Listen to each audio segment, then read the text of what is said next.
खबर आपको देंगे, लेस्को ने 132 केवी जेर ज़मीन केबल सर्किट कामयाबी से बहाल कर लिया है। सर्किट मई 2022 से गैर फाल था। मजीद तफसीलात जानेंगे।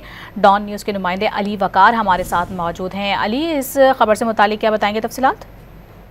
लेस्को की जानिब से ये एक बेहतरीन इकदाम किया गया है कि जो अंदरूनी लाहौर है, जिसमें ज़्यादातर कारोबारी मराकज़ हैं, Mochi Gate, Badami Bagh, McLeod Road, Sunny View grid station और दीगर जो इलाके हैं, वहाँ पर जो ज़ेर ज़मीन बिजली की तारें हैं उनको बिछाने का काम मुकम्मल कर लिया गया है। ये इस पर 22 बिलियन रुपए की मजमूई लागत आई है, जो कि 132 केवीए ये ज़ेर ज़मीन सर्किट केबल था। 2022 से ये गैर फाल था, उसको अब बाकायदा तौर पर फाल कर दिया गया है, जिससे अंदरूनी लाहौर के रिहायशी और जो कारोबारी मराकज़ हैं उनको बिजली की बिला तासुर जो फराहमी है वो यकीनी बनाने में मदद मिलेगी। लेस्को चीफ एग्जीक्यूटिव मोहम्मद रमजान का ये कहना है कि आवाम को बेहतरीन सहूलियात फराहम करने के लिए लेस्को दिन रात अपनी कोशिशें कर रहा है और इस वक्त जो बारिशों की सूरत हाल है उसके दौरान भी लेस्को जो है वो अपना सिस्टम फॉर रखने के लिए हर मुमकिन जो इक़दाम है उसको यकीनी बना रहा है और शहरियों की सेफ्टी और लेस्को स्टाफ के अमला की सेफ्टी को मद्देनजर रखते हुए जितना भी बेहतरीन निज़ाम